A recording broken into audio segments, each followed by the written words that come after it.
नमस्कार, आदाब और सत श्री अकाल दोस्तों। आप सभी का स्वागत करता हूं क्राइम चौपाल के एक और एपिसोड में। दोस्तों, खूबसूरत चेहरा, शातिर दिमाग और खूनी चाल, ये कहानी कानपुर की उस महिला की है जिसने राजमिस्त्री के प्यार में अपने करोड़पति हस्बैंड की हत्या करवा दी। इस पूरे मामले में पुलिस का कहना है दोस्तों कि आरोपी महिला पिंकी ने एक बार पहले भी राजेश को जहर दिया था और उसके बाद 2 बार उसकी सुपारी भी दी थी, लेकिन सुपारी वाला उसके पैसे लेकर भाग गया। दोस्तों, कानपुर में करोड़ों की संपत्ति का मालिक सरकारी टीचर की पत्नी को मकान निर्माण का काम करवाने वाले एक राजमिस्त्री से प्यार हो गया। टीचर की पत्नी देखने में जितनी खूबसूरत थी, उसका दिमाग भी उतना ही शातिर था। इसी को लेकर उसने अपने अफेयर में बाधा बन रहे अपने पति को रास्ते से हटाने के लिए खूनी चाल चल दी। राजमिस्त्री के साथ उसने पति की हत्या की सुपारी दी और हादसे का रूप देते हुए हत्या करवा दी।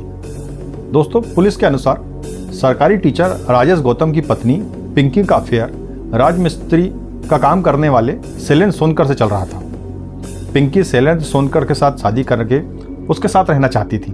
उसके इस अफेयर को लेकर पति राजेश गौतम के साथ कई बार झगड़ा भी हो चुका था।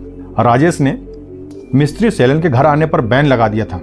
इसके बाद भी पिंकी शैलेंद्र से मिलती, क्योंकि शैलेंद्र पिंकी के घर में जाता और वहां पे गुलछर्रे उड़ाता था। दोस्तों, दरअसल राजेश गौतम और पिंकी की शादी साल 2012 में हुई थी। दोनों के 2 बच्चे भी थे। राजेश सरकारी टीचर होने के साथ साथ दोस्तों प्रॉपर्टी का भी काम करता था। राजेश के नाम 1.5 करोड़ रुपए की 2 बीमा पॉलिसियां थी और करीब 45 करोड़ रुपए की जमीन का मालिक था राजेश। दोस्तों, राजेश ने कानपुर के कोयला नगर में साल 2021 में एक प्लाट का निर्माण का कार्य शुरू करवाया। उस प्लाट पर निर्माण के लिए राजेश ने पुराने शिवाली के रहने वाले राजमिस्त्री शैलेंद्र सोनकर को काम पर रखा। काम के सिलसिले में शैलेंद्र सोनकर का राजेश के घर में आना जाना शुरू हो गया। दोस्तों, इसी दौरान शैलेंद्र राजेश की पत्नी पिंकी से भी बात करने लगा। राजेश गौतम की पत्नी पिंकी ने बीएड कर रखा था दोस्तों, और वो देखने में बहुत सुंदर थी। राजमिस्त्री शैलेंद्र सोनकर पिंकी को पसंद करने लगा था। उसके हाव भाव देखकर पिंकी भी ये बात बखूबी समझ गई थी। धीरे धीरे पिंकी ने भी उससे बात करना शुरू कर दिया दोस्तों, और इसी के साथ दोनों के बीच अवैध संबंध बन गए। शैलेंद्र अक्सर पिंकी के घर पहुंचकर समय बिताता था। दोस्तों, इस बार जब टीचर राजेश गौतम को पता चला तो उन्होंने शैलेंद्र के घर पे आने पे पूरी तरह से रोक लगा दी। इसके बाद राजेश और पिंकी के बीच अक्सर विवाद शुरू हो जाता था। दोस्तों, वो लोग बहुत लड़ते थे एक दूसरे से। पिंकी शैलेंद्र सोनकर के साथ रहना चाहती थी, जबकि वो शादीशुदा जिंदगी में थी और उसके 2 बच्चे भी थे। उसने प्रेमी शैलेंद्र के साथ मिलकर पति की हत्या का प्लान बना दिया।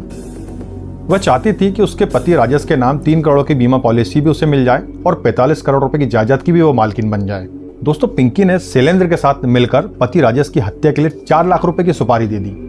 पुलिस का कहना है कि पिंकी इससे पहले भी राजेश को मारने की कोशिश कर चुकी थी। उसने एक बार राजेश के खाने में जहर मिला दिया था, जिससे उसकी हालत बिगड़ने लगी और अस्पताल में राजेश को भर्ती कराया गया। दोस्तों, लंबे इलाज के बाद राजेश को बचाया जा सका। दोस्तों, पुलिस का कहना है कि इसके अलावा भी पिंकी ने 2 बार पति राजेश की हत्या के लिए सुपारी दी थी, लेकिन सुपारी लेने वाला पिंकी के पैसे लेकर भाग गया।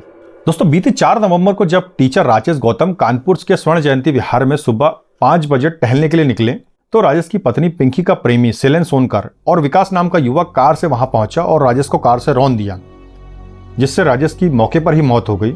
दोस्तों, इस हादसे को मर्डर का रूप देने के लिए शैलेंद्र ने ही यह प्लान बनाया था। दोस्तों, राजेश की मौत को दुर्घटना का रूप देने के बाद पिंकी पुलिस स्टेशन पहुंची। दोस्तों, शुरू में पुलिस ने भी राजेश गौतम की मौत को एक्सीडेंट ही माना, लेकिन राजेश के भाई ब्रह्मदत्त ने भाई की हत्या की आशंका जाहिर की। दोस्तों, इसी के साथ पुलिस को एक सीसीटीवी फुटेज मिला, जिस पर नजर आ रहा था कि जिस कार से राजेश की टक्कर से मौत हुई थी, वो कार अन्य कार के साथ राजेश का पीछा कर रही थी। इसके बाद पुलिस ने हत्या की धाराओं के तहत केस दर्ज कर दिया और राजेश की पत्नी से भी पूछताछ की। दोस्तों, पुलिस ने जब राजेश की पत्नी पिंकी की कॉल डिटेल निकलवाई तो पता चला कि उसने घटना वाले दिन जिस नंबर से बात की थी वो शैलेंद्र सोनकर के नाम से है। पुलिस ने शैलेंद्र सोनकर और पिंकी दोनों से पूछताछ की तो पूरी वारदात से दोस्तों पर्दा उठ गया। फिलहाल पुलिस ने पिंकी, शैलेंद्र और विकास को गिरफ्तार कर लिया है। वहीं सुमित नाम के आरोपी की तलाश पुलिस कर रही है। दोस्तों, पुलिस ने यह भी बताया कि जिस कार से राजेश गौतम की टक्कर होकर मौत हुई थी, उसका नंबर प्लेट की जांच की गई तो वो नंबर प्लेट फर्जी निकली। फिलहाल आरोपियों के खिलाफ कार्रवाई की जा रही है। दोस्तों, अंत में पुलिस ने यह भी बताया कि इस मामले की पूरी जांच पड़ताल की जाएगी और यह खोजा जाएगा कि इस कत्ल में और कौन कौन शामिल है। तो दोस्तों, ये थी क्राइम चौपाल की एक कहानी।